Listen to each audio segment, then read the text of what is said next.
Yang kedua ni, bila sebut tentang Sri Kandi Alam Melayu, saya nak ceritakan seorang lagi. Yang ini pun sama juga hebat perjuangan dia. Mungkin muslimat pernah dengar, mungkin juga belum pernah dengar. Namanya Laksamana Kumalahayati. Laksamana Kumalahayati. Ini orang Aceh. Dia Laksmana. Dan dalam sejarah naval, sejarah tentera laut sedunia, Laksmana Kumalahayati adalah Laksmana wanita yang pertama di dunia. Maknanya orang barat pun belum pernah lantik Laksmana perempuan, tetapi di alam Melayu kita sudah ada Laksmana perempuan. Namanya Kumalahayati. Jadi orang perempuan perlu banggalah. Sebab inilah Laksmana perempuan yang pertama dalam sejarah angkatan laut sedunia. Laksmana Kumalahayati ini. Nama penuh dia Kumalahayati binti Mahmud Shah bin Muhammad Said Shah bin Sultan Salahuddin Shah bin Sultan Ali Mughayyad Shah. Jadi dia ni daripada keturunan Sultan-Sultan Aceh juga. Tok Nyang dia lah, moyang dia tu Sultan Ali Mughayyad Shah yang saya sebut tadi. Sultan Ali Mughayyad Shah ini adalah merupakan kerabat diraja Champa. Bila sebut Champa ni Melayu. Champa ni hari ini negaranya disebut Kampuchea. Dalam bahasa Melayu disebut Kemboja. Orang Melayu Champa ni Melayu Kemboja. Nama pun Kemboja, nama Melayu. Kemboja kan bunga. Itu kerajaan Melayu dulu-dulu. Jadi moyang dia ni, Sultan Ali Mughayyad Shah ni adalah merupakan kerabat diraja Champa yang mengasaskan Kesultanan Aceh Darussalam pada tahun 1513. Jadi maknanya daripada Champa Kemboja tu dia berpindah dan mengasaskan Kesultanan Aceh. Itu moyang dia. Jadi daripada keturunan itulah sampai kepada Kumalahayati. Kumalahayati ini lahir pada tahun 1585. Dan kita sebut tadi nama-nama pak dia, tok wan dia apa semua tu, semuanya adalah daripada keturunan pahlawan, pendekar dan juga Laksmana Aceh. Dia ni dari kecil lagi dia minat ketenteraan. Ni Kumalahayati ni. Kasar. Kalau lah ni orang kata tomboy lah kot, no?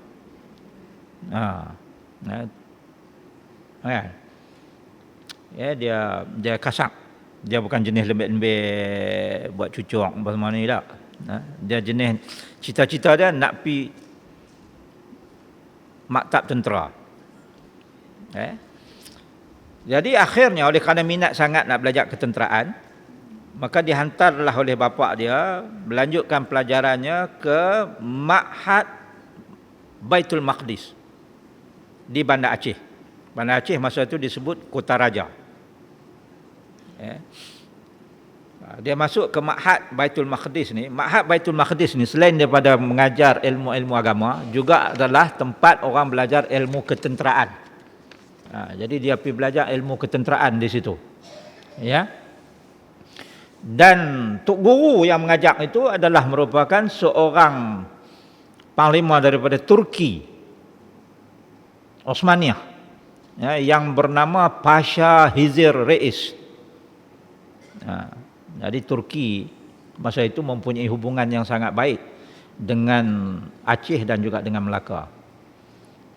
Jadi dia hantar panglima dia suruh jadi tok guru di Ma'had tu, mengajar ilmu ketenteraan di samping ilmu agama lah. Jadi masa duk belajar di Ma'had tu, dia jumpa boyfriend dia lah kot, no? Ya kan? Dalam bahasa kita, anak bangsawan Melabuh. Ingat tak Melabuh? Melabuh ni merupakan titik yang paling teruk dilanda tsunami dulu. Itu Melabuh. Yang paling teruk. Hancur berkecai. Itu Melabuh lah tu. Dia dekat dengan epicenter tsunami.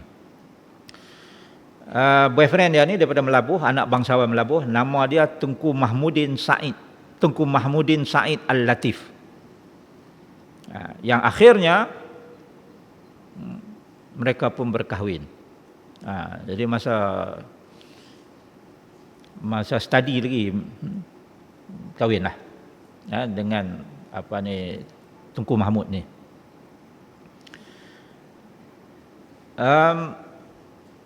Lepas keluar daripada Ma'had di Baitul Maqdis itu, Kumalahayati dilantik oleh Sultan Aceh yang ketika itu bernama Sultan Alauddin Riayat Shah Al-Mukammil, menjadi ketua protokol Istana Darud Dunia. Nama istana Aceh masa itu adalah Istana Darud Dunia, dan Kumalahayati jadi ketua protokol di situ. Sesuai lah kononnya, pasal dia perempuan, jadi duduk dalam istana, jadi ketua istana. Suaminya Tengku Mahmud Said Al-Latif tadi dilantik menjadi Laksmana Aceh, yang bertanggungjawab mengepalai armada laut Aceh, mengawal Selat Melaka pada waktu itu. Masa tu armada Melaka dah tak ada lagi dah.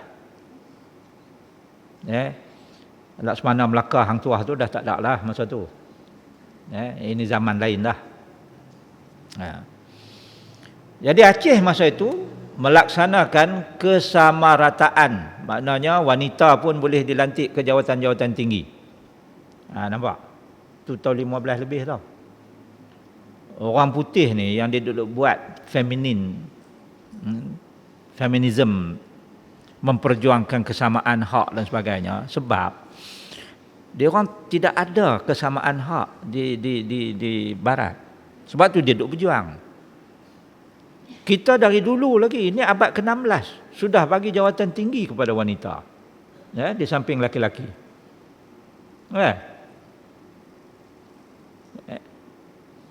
Wanita di Britain dan juga di Amerika boleh mengundi bermula pada tahun berapa?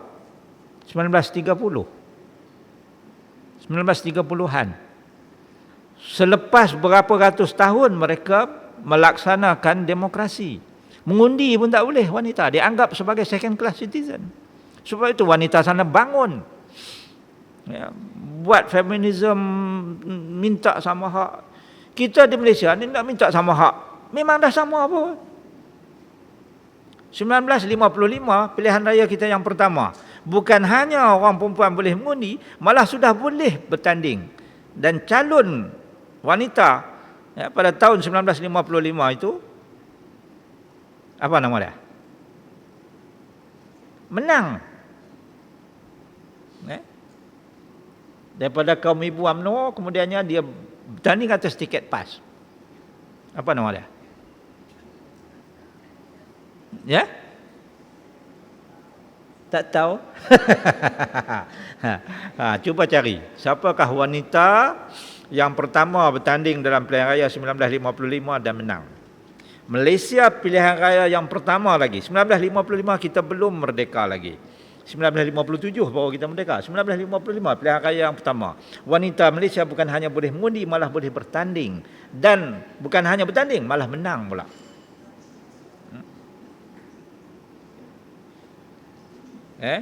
Bukan Aisyah Ghani, bukan.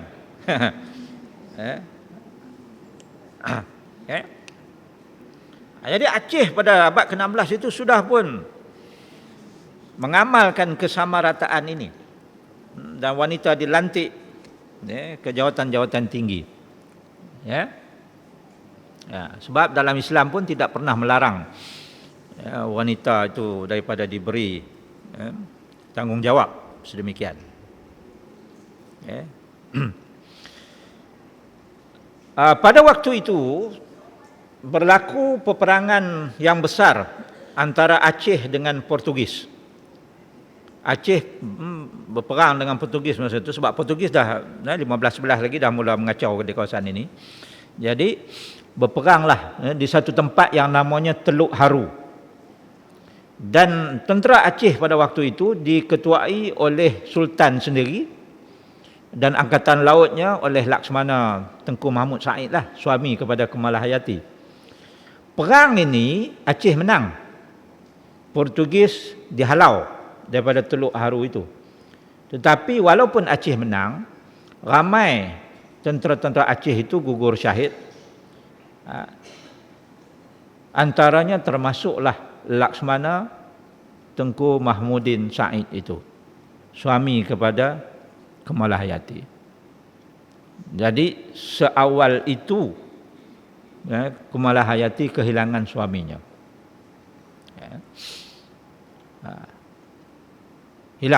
Kalah, mati dalam perang tu, walaupun Aceh menang. Jadi sedih ke tak? Tentulah sedih, tak payah tanyalah, kan? Tentu sahaja sedih sebab Kemalahayati ini dia kehilangan suami, kan? Dan terpaksalah apa ni orang kita kata meratap atas kehilangan suaminya itu.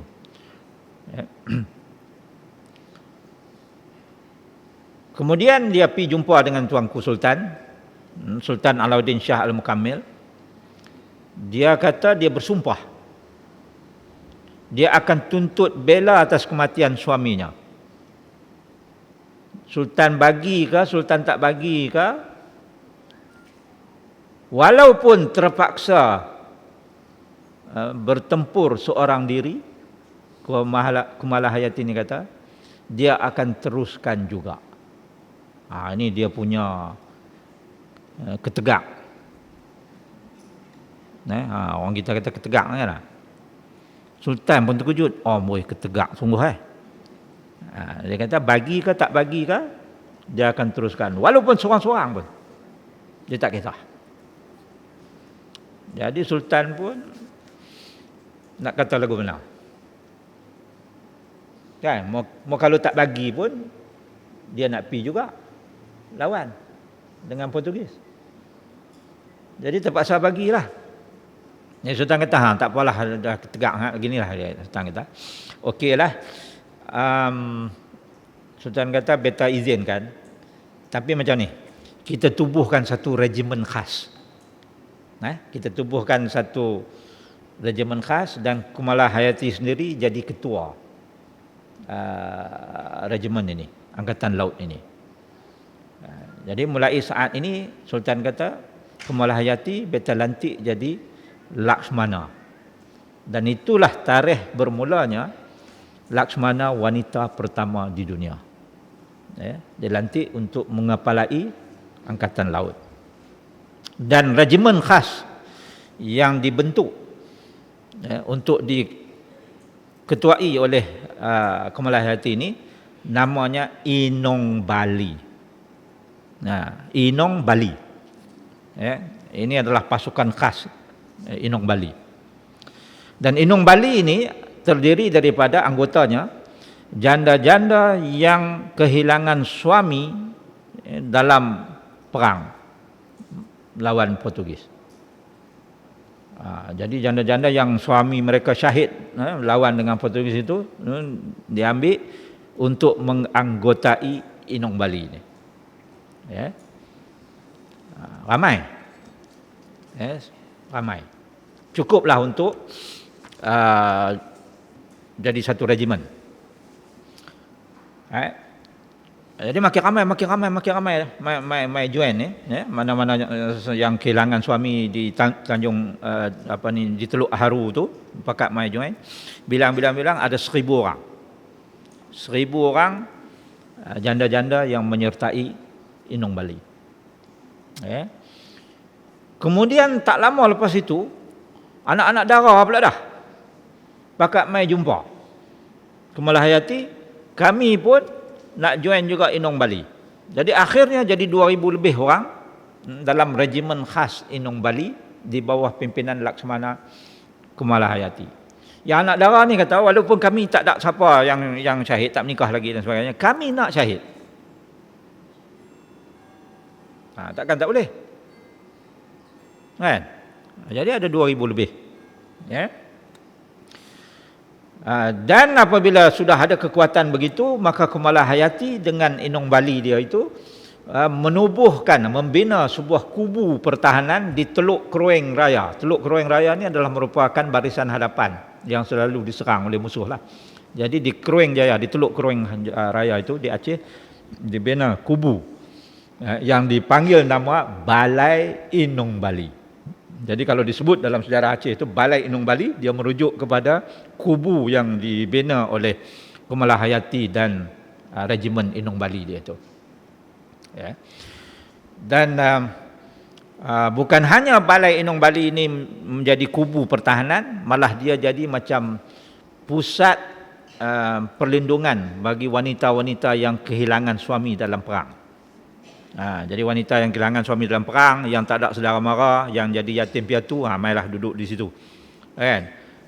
Jadi tolong masak makanan kepada regimen ni, Regimen Inong Bali ni. Ya. Dan Sultan nampak puak-puak ni makin bagus. Jadi Sultan kata nampak bagus dan tersusun. Malah lebih tersusun daripada yang laki-laki punya. Yang laki-laki tahulah kan. Dalam perjuangan pun selalu macam tu kan. Laki-laki dia, pengalaman saya kalau duduk buat kursus selalu, dia main tapi dia duduk di luar isap rokok, punguih-punguih gitu lah. Yang duduk masuk dalam dengar ceramah dan sebagainya biasanya wanita. Ya tak? Yang lelaki tu tak apalah, pengorbanan dia bawa mutu, isap rokok tu pengorbanan dia lah, nak buat guna. Ini kalau puak-puak tu dengar marah dia. Okay? Jadi Sultan kata nampak gaya puak ni lebih tersusun ni, bagus nampak. Jadi Sultan bagi beberapa buah kapal. Kapal Aceh ni besar-besar ya, yang disebut sebagai geliong ni, galleon. Kapal-kapal geliong besar, dan setiap kapal itu boleh muat 400 hingga 500 orang anak kapal. Dan setiap kapal itu boleh bawa 5 meriam. Ya. Jadi bayangkan Kumalahayati menjadi Laksmana, kapal-kapal dia tu, satu kapal ada 5 meriam. Ya. Prajurit ada 400 ke 500 orang.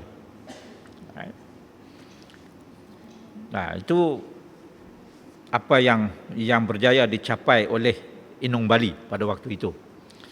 Pada 21 Jun 1599 ada 2 kapal Belanda berlabuh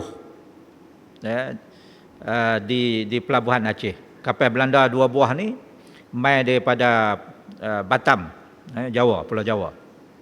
Ya. Kapal ini satu nama dia Di Liu, satu lagi nama Di Liwin. Ya. Di Liu dipimpin oleh Kapten Cornelius D. Hotman. Di Liwin dipimpin oleh adik dia nama Frederick D. Hotman. Sultan pun sambut baiklah Belanda. Sebab masa itu Belanda dengan Portugis ni tak belaga angin. Dia bergaduh selalu. Jadi Sultan pun seronok sebab Belanda mai. Ya, sehingga Sultan setuju untuk menandatangani perjanjian antara Aceh dengan Belanda. Tapi 2 orang ni, orang Belanda ni, tak ada adab. Biadab. Orang putih ni yang mari sini ni, yang mereka jadi masalah ni sebab mereka biadab. Orang Melayu, kita pantang orang tak ada adab. Ya. Kan? Main naik atas rumah pembesar kita tak pakai kasut. Bagi barang tangan kiri, huluk tangan kiri. Orang Melayu dulu-dulu, orang tua-tua dulu kan, dia tak suka macam tu. Dia kata biadab ni, kurang ajak ni kan. Ya. Bagi mereka itulah budaya mereka kan. Ya, bercakap kita duduk dia berdiri itu biadab. Orang Melayu dulu tengok lagu tu dia tak kenal lah. Jadi Sultan pun murka. Bila Sultan murka maka tercetuslah konflik antara Sultan dengan 2 beradik di Hotman tadi tu. Ya, mula nak sign dah perjanjian, tapi tengok kau ajak sangat tak jadi. Ya. Lepas tu Sultan bisik kat Kamalahayati, dia kata hang serang kapal tu. Kamalahayati tunggu sangat-sangat lah ni kan, berlatih lama dah tak perang dengan siapa-siapa lagi. Ini peluang lah, tak? Sultan dah bagi green light, dia pun menggerakkan Inong Bali dia menyerang kapal-kapal Belanda tersebut. Ya. Depa tengok perempuan, dia lagi pandang remeh. Jadi Cornelius de Houtman ni, dia kata, alah, tak ada ke yang laki-laki? Kan? Kamalahayati kata kat dia, ini belum laki-laki lagi, perempuan dulu. Mari kita berlawan, nak tengok. Maka berlawanlah Kamalahayati dengan Cornelius de Houtman di atas geladak kapal, di atas dek kapal itu. Dan akhirnya dengan rencong itu, rencong tahu tak rencong? Orang Aceh ni dia ada rencong selalu selit dekat pinggang dia tu. Rencong tu kalau kita tengok rencong tu dia macam kalau kita ni dia macam tulisan bismillah. Itu dia cabut tu, dia tikam terburai perut Cornelius de Houtman. Laksmana wanita yang pertama menewaskan Kapten Belanda di atas kapal 1 lawan 1. Nampak? Sebab tu saya nak sebut dan nak cerita sangat pasal Kamalahayati ni. Kalau muslimat tak naik semangat, saya tak tahulah. Saya baca pun naik semangat dah. 1 lawan 1. Kan? Yang duk gelak kat orang sangat tadi, pam dia bagi pecah perut. Ambil hang. Okey?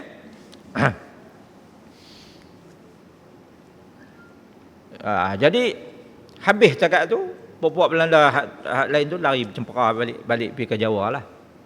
Kan? Sebab dia punya kapten dah kena bunuh dengan Laksamana Kamalahayati tadi. 21 November 1600, satu lagi ekspedisi Belanda sampai di pelabuhan Aceh. Kali ini diketuai oleh Paulus van Carden. Dan ada berlaku sedikit perselisihan dengan orang Aceh, maka mereka menenggelamkan kapal dagang Aceh. Dia tenggelamkan kapal dagang Aceh. Belanda ni kan memang lanun. Kemudian dia curi muatan sebelum kapal itu tenggelam, dia curi muatan lada hitam, dia punggah masuk dalam kapal mereka. Setahun lepas itu, 1601, satu lagi ekspedisi dagangan tiba di pelabuhan Aceh. Kali ini diketuai oleh Laksamana Jacob van Nack. Dan dia pamai itu, dia kata sebab nak beli lada hitam. Laksamana Kamalahayati dengan puak-puak Inong Bali dia serbu kapal itu dan tangkap puak-puak ni. Sebab tahun lepas mereka dah tenggelamkan kita punya kapal dagang, bukan kapal perang pun, kapal dagang, dan curi lada hitam.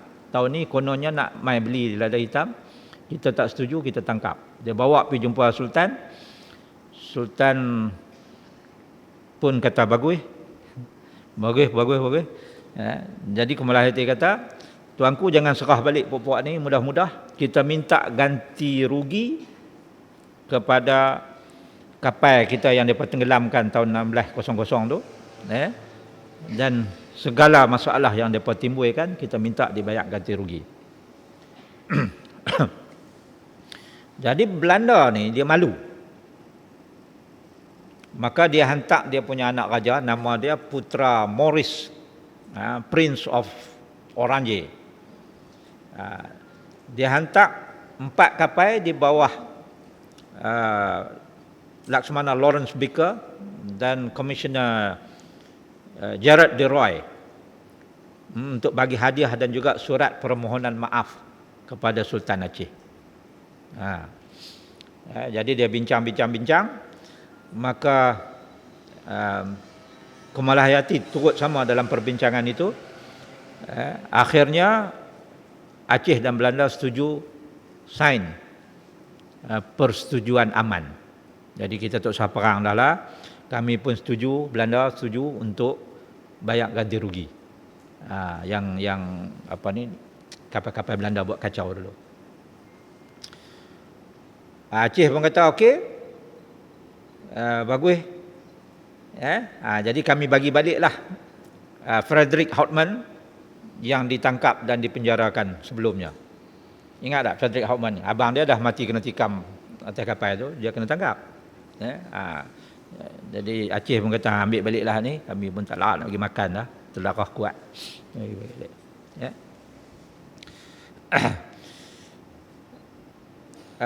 Aceh minta Belanda bayar ganti rugi atas kekacauan yang dilakukan sebelum ini, dan Belanda pun kata okeylah, kami bayar balik ganti rugi 5,000 keping wang emas.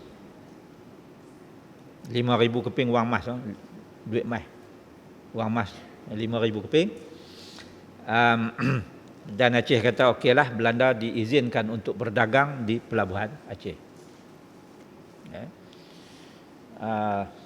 Tak lama lepas itu Sultan Aceh menghantar 3 dutanya ke Amsterdam untuk melawat Putra Maurice untuk melanjutkan hubungan diplomatik antara Aceh dengan Belanda. Jadi kalau kita tengok kebijaksanaan diplomatik Laksamana Kumalahayati ini telah membuahkan hasil. Dan sekali lagi apabila Inggeris pula sampai ke Selat Melaka ni, sebab mula-mula sampai Portugis, lepas tu Belanda, kan? Lepas tu barulah Inggeris sampai. Inggeris sampai di bawah pimpinan Sir James Lancaster.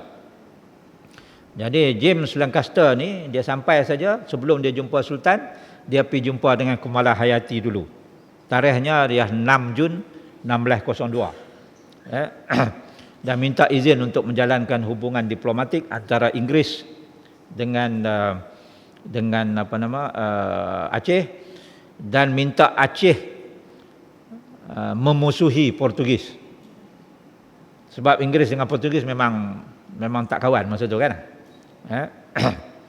Jadi Kumalahayati ni walaupun dia meluat dengan Portugis, dia tak kata setuju terus dengan Inggeris.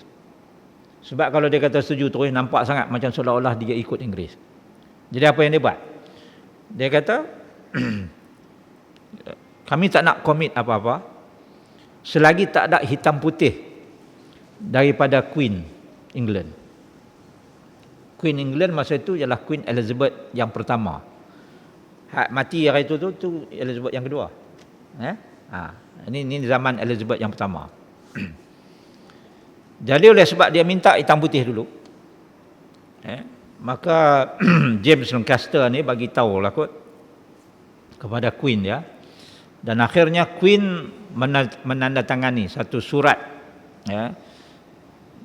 persetujuan untuk memohon kerjasama Aceh untuk bantu Inggeris, termasuklah kalau perlu untuk menentang Portugis di kawasan Selat Melaka. Jadi James Lancaster sendiri bawa surat itu dan diperserahkan kepada Sultan Aceh, dan perjanjian ini membuka laluan kepada perdagangan Inggeris dengan Aceh.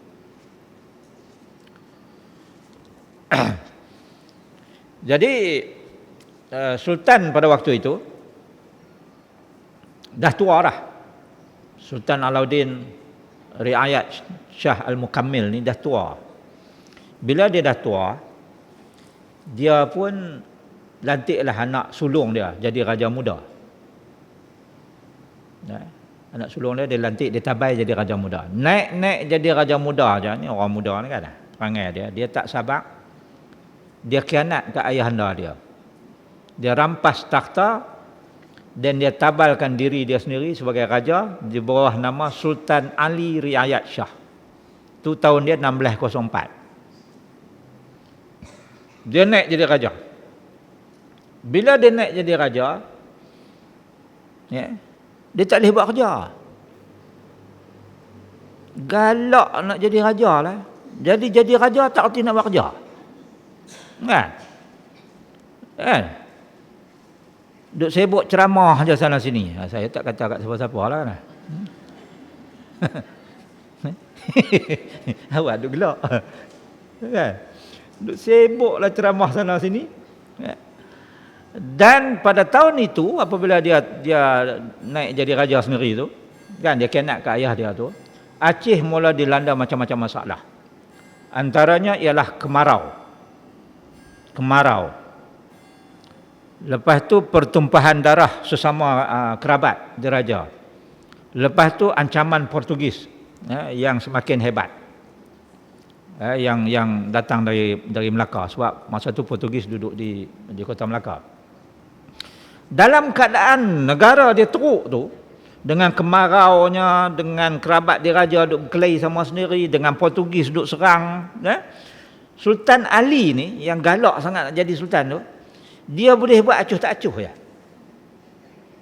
Dia boleh buat acuh tak acuh ya. Galak nak jadi raja tapi tak boleh nak buat apa-apa. Negara dah makin teruk.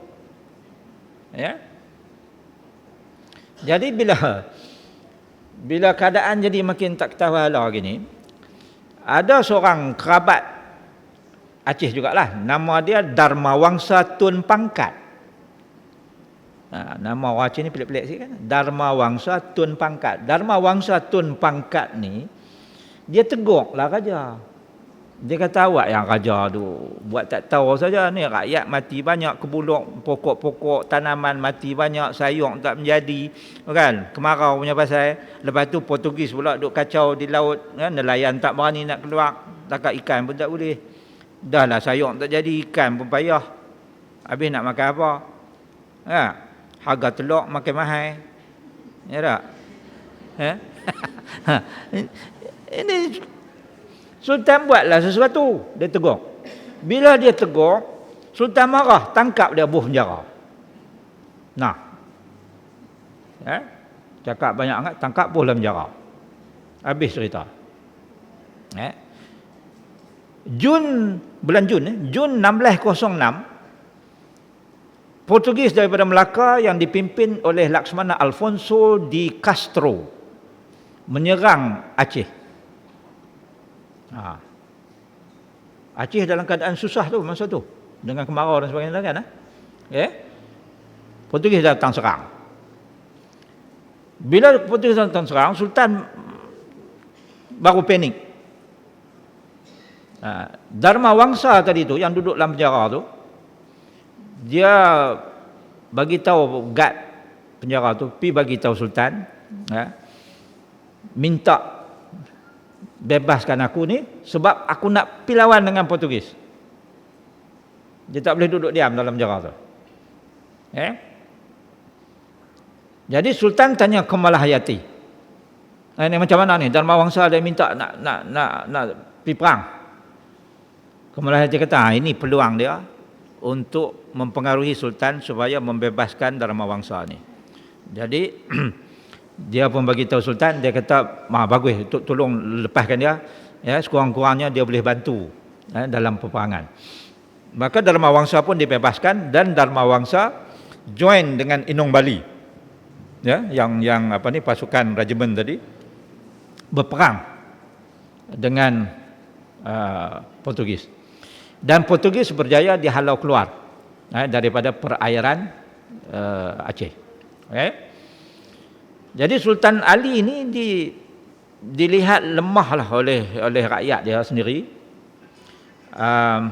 Akhirnya Kamalahayati pujuk Sultan Ali, dia kata, tuanku, kita kena sayang ke negara lebih daripada tuanku punya kroni, nak beranak, kan tak?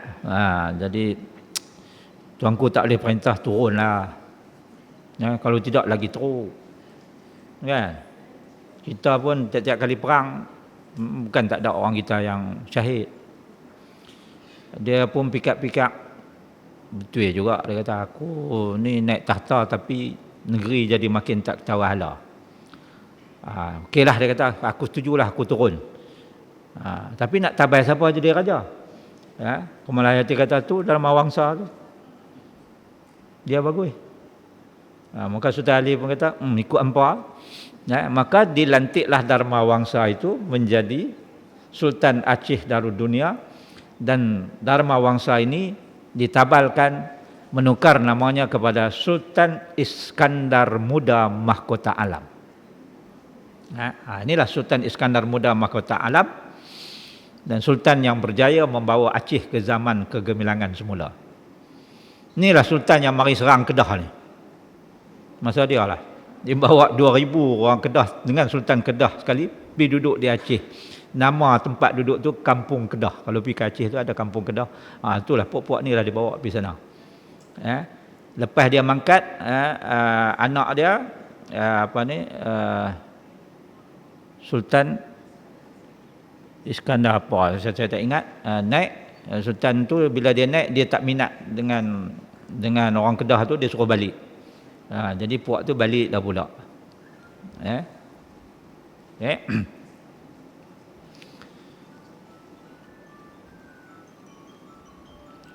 Jadi masa tu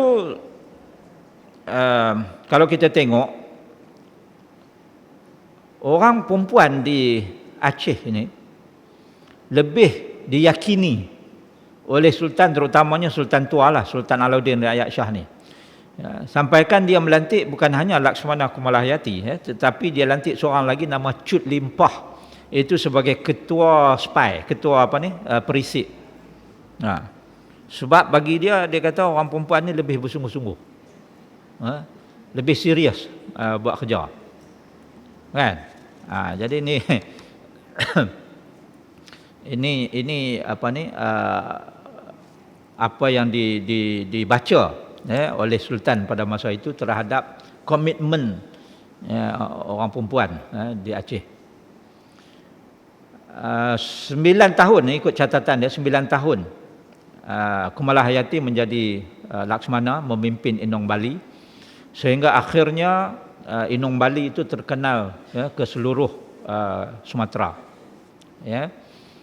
dan banyak peperangan yang dikepalai oleh beliau itu berjaya membuahkan hasil